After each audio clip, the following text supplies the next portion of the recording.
अस्सलामुअलैकुम। आज की इस वीडियो में हम आपको घर में काम आने वाले बेहद फ़ायदेमंद और छोटे मोटे टोटकों के बारे में बताने जा रहे हैं।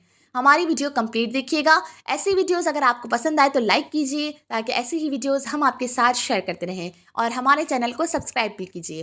टोटका नंबर 1, ब्लड प्रेशर नॉर्मल होगा।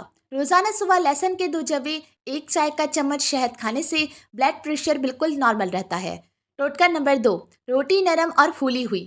जब आटा गूंदें तो नमक और पानी के साथ खाने के 2 चम्मच कुकिंग ऑयल का इस्तेमाल करें।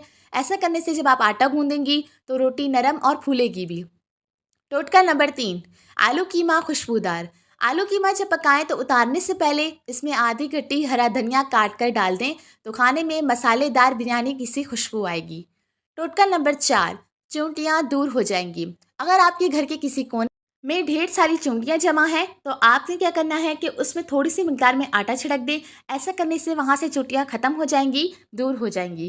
टोटका नंबर 5, आलू काले ना होंगे। आपने देखा होगा कि जब आलू को काट लिया जाता है तो वो काले हो जाते हैं।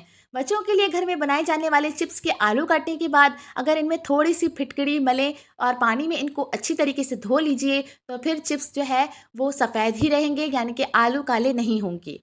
टोटका नंबर 6, गोश्त की बासन।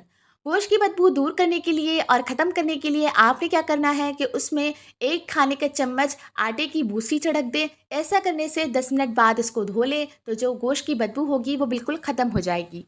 टोटका नंबर 7, टमाटर नींबू महफूज करें। टमाटर कभी कभी बहुत ज़्यादा महंगे हो जाते हैं। जब सस्ते दामों में मिले तो आप इन्हें ढेर सारा खरीद लें और इसके बाद अच्छी तरीके से इनको धोकर और अपने फ्रिज में इनको जमाने के लिए रख दें। आपने क्या करना है कि जो क्यूब्स होती हैं, बर्फ़ की क्यूब्स होती हैं, आपने उनकी शक्ल में इनको जमा कर रख देना है और उसके बाद आप जब भी चाहें तो इसको क्यूब ट्रे की शक्ल में, क्यूब की शक्ल में आप इसको इस्तेमाल कर सकती हैं अपने खानों में। इससे क्या होगा कि इसका जायका बिल्कुल ताज़ा टमाटरों जैसा ही आएगा। इसके अलावा लीमू के लिए भी आप यही कर सकते हैं कि लीमू भी आप ढेर सारा खरीद लें और उनको भी इसी तरीके से आप फ्रीज़ करके अपने खानों में इस्तेमाल कर सकते हैं।